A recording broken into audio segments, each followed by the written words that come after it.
Welcome to Manifesting Through Motherhood. I'm your host, Lindsay Williams, a self-development mentor, entrepreneur and author, dedicated to helping busy mums like you manifest success, balance and create passive income on your terms. With years of experience in mindset, manifestation, fitness, parenting and business growth, I share simple yet powerful strategies to help you transform your life without the overwhelm. If you're ready to up-level your mindset, build a thriving business and create the life you truly deserve, you're in the right place. You can also find all my books on Amazon, packed with tools to help you manifest and grow. So don't forget to follow the podcast to be updated on all new episodes. And let's get going.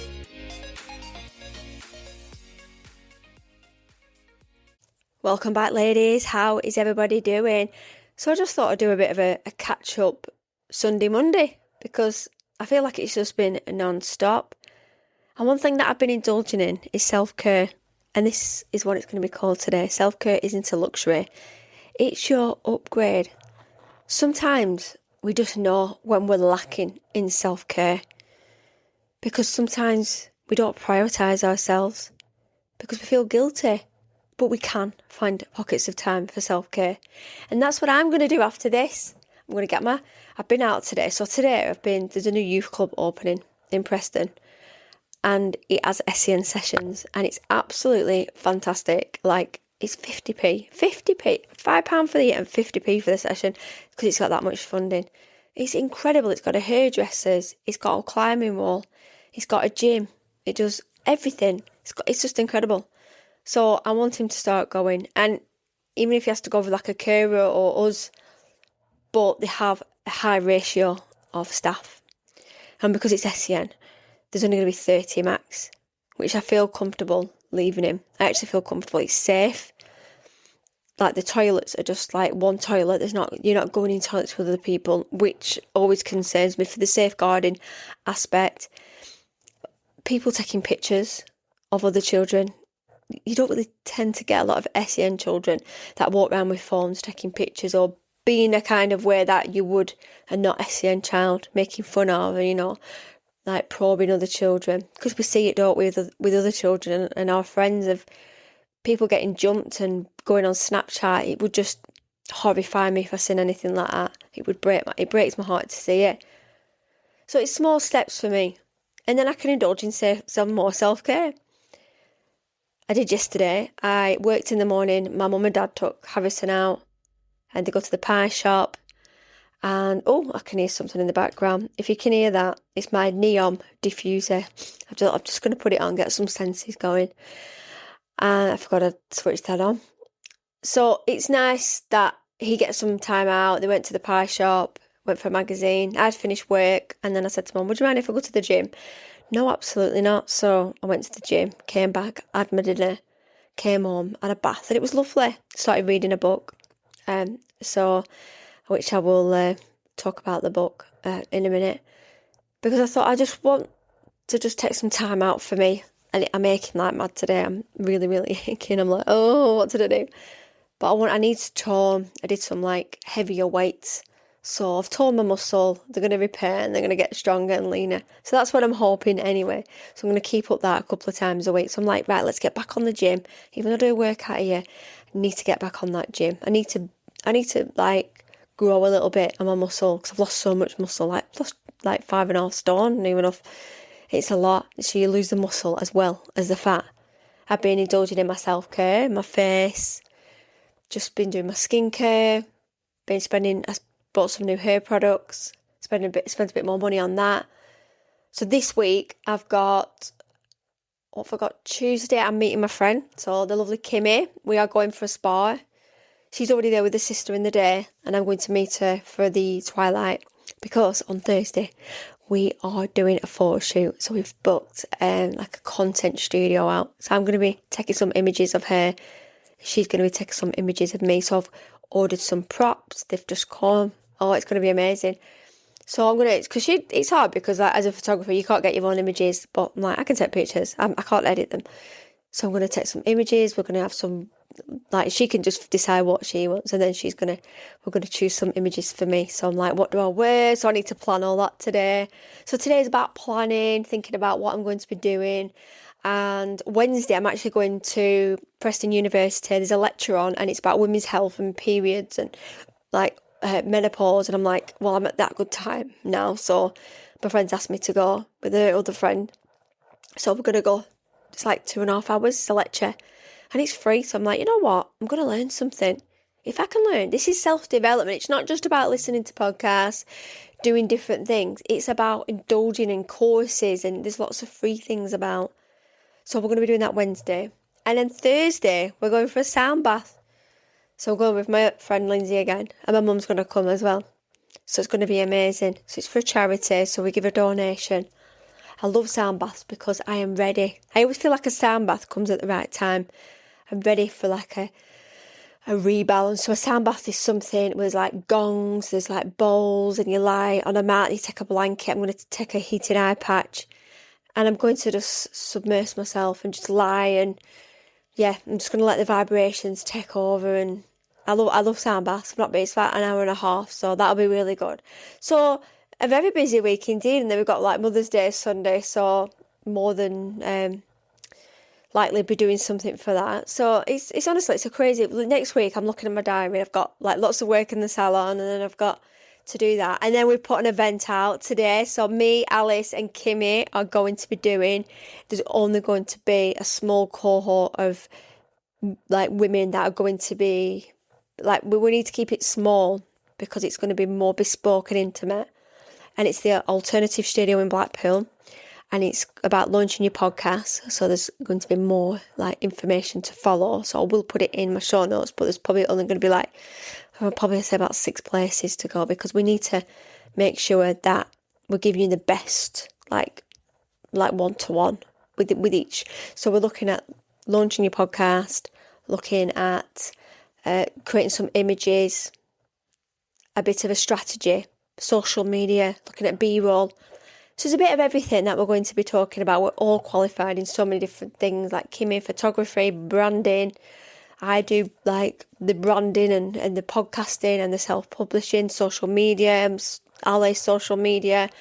Like she's that, going to bring everything to, that confidence. And so we all complement each other. We all work together, and we can all kind of just pick up each topic. So we can all do the confidence. We can all do, talking on camera, talking on a microphone. We all talk and do lives. Me and Alice have got a podcast, so we're used to talking behind a microphone. Alice has got books. So we're all doing a bit of something. We're not like one person will do one. Yes, I'm the one that does a lot of the podcasting, but we can do it in groups. So we can do it as a collective, and also a really nice place for you all to get together and like learn something new. So I will be putting it out. It is on my social media. So if you are thinking, you could travel over, stay over in Blackpool the night before. And yeah, or if you're not far, just come and travel over. And there'll be plenty of like parking around the streets. So that'd be really good. So I'm really excited. And yeah, it's just be nice to have that coming up in May. So yeah, lots to look forward to. I'm going to do some more masterclasses. I've got some things to do for myself. I'm going to change some some of my artwork on my other journals, because I need to change my QR code because my QR codes are not working now. So I'm going to have to pull things. But I'm going to give myself a bit of a to-do list. I'm going to sit down in a minute. When I've done this, I'm going to get everything together. I'm going to have contact some guests that are going to be coming on the podcast. So I'm going to have a busy month. So that'll be good. So yeah, sort of going back to the book. Well, I listened to a podcast the other day with James English, and there was I seen a teaser before, and then I seen this incredible woman had been through so much in life. It did choke me quite a lot, and I bought a book because I wanted to support it, and a book has got to #1. So it is on Amazon. I will put the link in the show notes, and yeah, so the title of the book, so just type in Amazon, My Girl, for the little girl I was never able to be. So I am reading it.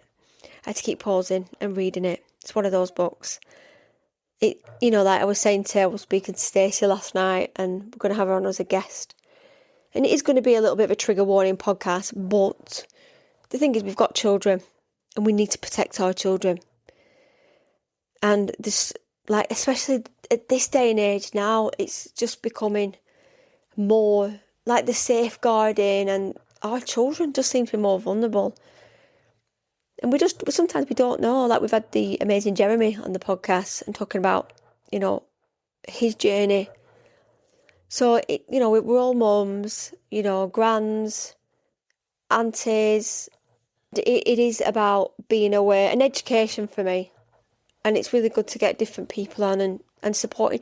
Not just that, Stacey's got like her book, her programme, and I want to support her as well, because it's a really important thing that I feel passionate about, especially having a child with additional needs and the safeguarding like around that.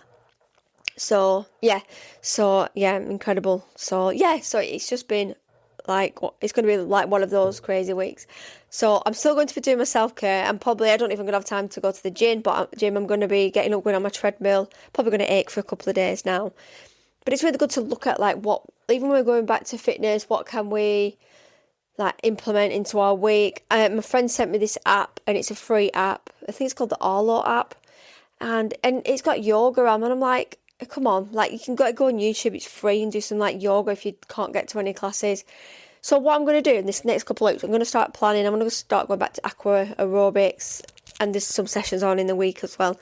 So I think the thing is the best thing to do for us is like looking at your week, looking how we can time block, and looking at your self-care, going to bed a bit earlier to give us that time to get up early in the morning, having that really good nighttime, that good health, that hygiene, that sleep hygiene. Looking at our foods. So I've planned my foods for this week. I'm going to be like up and out and about this week. So we'll be eating out on Tuesday. So probably having a bit of tapas going to the Woodland Spa. I absolutely love the Woodland Spa. There's a stay over. But the great thing about the Woodland Spa is you can have hours in there for the price.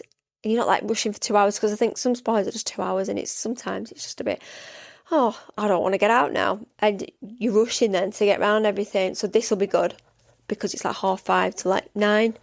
So I'll be like home for like 10 at the latest. So that's my self-care. Being a little bit indulgent, but the great thing is my husband's at home, he can help me out. I've got mum and dad about. And I don't feel guilty at all. I am non-stop. My son is just non-stop all the time. My mum, like, she only had him for like a couple of hours yesterday. And my mum and dad, it was like, I walked in, they had like it's like an invisible ping pong ball, like going across the head. And she like looked at me, and I'm like, it just depends what type of a day he's having. Like if he's having a day where it's like the ADHD and everything's like coming together, it just depends like if he's excited and triggered, and it just depends what mood he's in. He's in like a bit more of a hyper, not in a bad, it's not naughty, but he's more sensitized. He's a bit more like, he's just a little bit more agitated, a bit more excitable. But yeah, there's not many people that can, like, I won't say cope with him, but they just know him. And that's the thing when you're a carer, you don't always have the people on board, because not everybody knows your child. So it's good to have that, even if it's a small circle. And that's why I love having my mummy friends at the school, because we meet up and we relate to each other, and I can always reach out to them and say like, what do you think about this? Can you help me with this? There's always a form to fill in, and a plan to do. But like yesterday, I wanted to go, because for him to go to like a youth club, I could go shopping and do the things that I want. I know in summer it'd be nice, we can go out for the day, but I feel like at the minute it's so dreary, and you want children to do things, and I can't just put him in tennis clubs. I can't just put him in like, he can't go and access things like a normal child could. It all has to be accessible and slower, and have somebody like a youth worker that can be a little bit more thoughtful. And obviously all children need a care plan, so when I'm going into a place like that, I've had to write down all his needs, his sensory needs, and he's prompting for the toilet, food. But these people are qualified to do it. I may have to have a one-to-one with him, but that's fine. So I just have to go. So I've either got my DBS, I'll have to go through them and have a new one, and then you can go and stay. And I don't particularly have to join in. Maybe I could sit in a quiet corner and do some work, maybe have a walk and come back. But everything is accessible. There's a lift, there's a sensory room. So when we went today, he said, I want to go and regulate. So he went in the room and had a bit of regulation, and he was happy. He was like, right, I'm okay now. Because sometimes, like us, we can get oversensitised, and then he carried on, and he might do one thing for 5 minutes, he might do 20 minutes. It reminded me a lot about like his school, like the doors and the ceilings. It was very much similar. It wasn't like hustle and bustle. So I'm just gonna have to see, like, when it opens, how it's gonna be. And I think there was quite a lot of children from his school there, so I'm like, it's gonna be like home from home. I'm like, oh, hi. So it's quite nice to see other parents. And you know what, the relief on the parents' face, it's like, it's such like a space for parents to be able to have a bit of a minute for themselves, to be able to feel like the children are included. So that is my like type of self-care. Like, self-care looks so different for everybody else. Like your self-care will be different to mine, but it changes all the time. Self-care, like, I'll get my nails done, I'll get my lashes done. It's different. I go for a massage. My birthday coming up in May, and I want to go and have a nice massage. I want a Japanese head massage. So I do like the self-care, the spa and the candles, and I've just took in the living room, so I've got my neon here, and I've got my eye massage, and I'm going to put a heated eye pack on because I feel a bit like, I'm tired today. I feel a bit dopey today, I think, because I've been to the gym. But self-care is an actual powerful, it's like a form of self-development, and it's good to like learn to recognise when your mind and body needs a rest, and movement and exercise can completely shift your mindset. And just those small habits, like I talked about the other week, just builds that calmer version of you, because when you start taking care of yourself properly, you become a better version of you, because you can't pour from an empty cup. When you look after yourself, you become unstoppable. That's when we can step into that main character energy and start feeling good. I felt amazing when I went to the gym. Honestly, I went and did a bit of boxing, I got my earphones on, and it isn't selfish.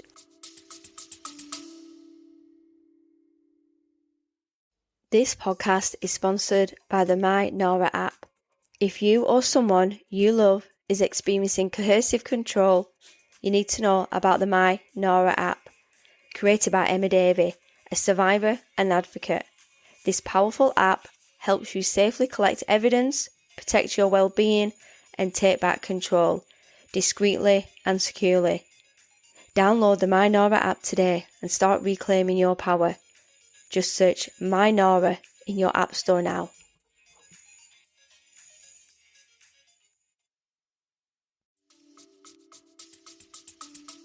It is the biggest growth tool you can actually have, because when you feel better mentally and physically, you do show up differently in every area of your life, because if our bodies are healthier, we're moving better, we want to show up, and we're all starting to like listen to our body. And sometimes we need to look for signs of when you need to increase your self-care, and this is when we start losing motivation, feeling overwhelmed or mentally drained, snapping at people around you. That's one that I can do. Struggling to concentrate, feeling constantly tired. Instead of pushing through, this is often your body saying, I need a rest. And the self-care that does work for me is going to the gym, say no to things that drain you, taking a break from social media, just an hour, getting enough sleep, and eating foods that support your energy. The one thing that I'm doing in talk therapy at the minute is my worry management, and she's told me to, like, if I'm, instead of me constantly worrying about Harry and like all the things and this happening, that happening, she's told me to have like a worry hour or half an hour, and I suppose that's a good idea, where I'm just going to allocate some time. So it might be, say if my son's going out for the day on a trip, constantly I worry, but the more he's done it and he comes back okay, I feel all right. And we all know that feeling when our children go on trips or go and do something and we're like, oh, I don't know, I'll have a sleepover. We're not sure, are we? But you're constantly worrying throughout the day and it drags your energy down. and it's no good for when you're manifesting. But she said, pick a time to go and worry. I was like, what do you mean? Start writing it down. Journal. Start journaling. So I'm going to keep my journaling going. But do a worry hour. So I don't know where my worry hour would be. I would probably say in the morning, because I get up, I do my manifest journal, I do my gratitude, I do my exercise. And that would make me put my neon diffuser on and give myself a little bit of time for me to just look at. So I'm looking at a hypothetical worry, and a lot of my worry is hypothetical. So then look, is it practical or is it hypothetical? Because we do. We can over worry. We could worry if we're going for a new job or going for an interview or seeing a new client or our children, going to nursery. I worried about giving birth and I had a section. And then as soon as I knew that, I was worrying about being cut open. I do what I do. I preempt everything. Conversations. I visualise, because I'm such a good visualiser. I visualise what's going to be happening. And 9 times out of 10, that does not happen. So this is a thing, and then that can get me down. So I'm going to start spending a little bit more time. I think I'm going to do it in the morning. So if I have got a day where I'm worried about something or a little bit on edge, I do get on with my day, and you will not know that I'm worrying. But what I will do is spend a bit of time. Right, journal. So I'll do my normal journaling, and then I'll journal about my worry. Is it hypothetical? Is it practical? No, not really. Then I'm able to, that's my tool, that's my new tool. Even though I'm doing my journaling and the manifesting, this worry management is going to be good for me. Because I feel like since I got the diagnosis for my son and the MSL2, and looking at one of the things is epilepsy. So I'm now starting to worry, is he going to have a fit? Because he used to have vacant episodes when he was at primary school. And you just overthink, and it probably won't happen, but it could happen. But I'm thinking about, well, what if it happens? Well, what will I do? What will I do this? And you can absolutely go crazy going about this, and it's 9 times out of 10 it doesn't happen. I think because I worried so much about my granddad and my nan. Every day I worried, is she going to die? Is she going to live another year? It was so consuming me all the time. And she did say, the lady, she said, I think you've been traumatised by death so many times that it's become this habit now of me worrying about that and worrying about this. And she's true. She's right what she's doing. So no matter how much I do my self-development, I'm happy, I'm high vibe, doesn't mean that I don't worry about everyday things. I don't worry about money, and I don't worry about things that you would think you would worry about, because I feel like with the work that I've done with the manifesting and worry and that money, and you look at I'm very good at with my bills, and money will just flow when you need it to. And I think I've done lots of work around money. I think it's how you word money and you put it out online. Just let the money and the abundance flow. Money comes from places you don't expect it to. But once you get in that really good mindset, there's no point worrying about it, because what can you do? I always feel so grateful I've got food. I've got heating. I can afford the heating. I've got a lovely home. My house is clean and tidy. I've got bedding. When you break that down, we can worry about things that there's people in the world at the minute haven't got any of those things. So it actually becomes so minute, and it really bumps you down to earth, because you think, you know what, look at what I've got, grateful. Look what I've got. I've got my little podcast room here. I've got my book here. I've got my neon diffuser. I'm absolutely grateful for that. I've got a heated eye massager, a foot massager, what I've got for Christmas. I've got lots of diaries and planners. I love it. That just makes my week. My treadmill here, I've got a treadmill. I love it. I love going to do things with my mum. I'm going out for lunch, with my husband. Those are those little things that I love to do. And once you start realising what we're looking for with the gratitude, that's a form of self-care, because we look at actually what we need and what we don't need. So, yeah, anyway, I just thought I'd just do a bit of a reflection, catch up this week and what we're doing. And it started getting really nice throughout the week, but it's gone a bit dark today. But anyway, I've got come home, I've had a cup of tea, put my pyjamas on, I'm going to have a cottage pie for my tea. And yeah, I'm just happy at home, but I need to start going out a little bit more. And that's one thing I've said. So this week is busy. I'm going out. I feel like we can be stuck. And then when we go out, we get anxiety because we're not used to loud noises. We're not used to this. And I feel like we're more sensitised as adults, especially women my age at the minute. Like, we used to go out all nights out, walk home from town. Like, now we can't cope with being in a busy room. I feel like since lockdown, we've become hermits. We love our home. I mean, I spent lockdown just like, it was sunny. I was caring for my son and I couldn't to close both my businesses down. And I wish I'd had my podcast then. I kicked myself for not doing it. But I just sat in the hot tub most days and I wasn't really earning any money. I was like, why didn't I worry about that? Because I just thought, what can I do? Like, what can you do? There's nothing I could do. Luckily, I had my partner and that was it. And yeah, we've just got to make the best of what we've got to in life. Once we start doing manifesting and the gratitude and we're doing everything together, I feel like we can, anything's possible. And that's why I just love self-care. So let me know what self-care looks like for you. Is it nails, lashes? Is it going for a spray tan, going on the sunbed, just putting an eye pack on, things like that? Let me know what you like to do. And yeah, don't forget to share the podcast as well on your socials. And if you've not bought my book, let's give the book a little bit of a push on Amazon. I would love that. And a review. I would love a review. And I will leave it there. And anyway, happy manifesting. Have a great day. And I will speak to you all soon. If you're feeling called to go deeper, to align more, create more, and really step into that next version of you, you'll find everything you need in my link tree. From my book, Manifesting Through Motherhood, to powerful resources and ways we can work together. It's all there waiting for you. Come and find me on Instagram or Facebook. I love hearing what landed with you. Don't forget to follow the podcast, and if this episode spoke to you, please share it with someone who is on their own journey too. And happy manifesting.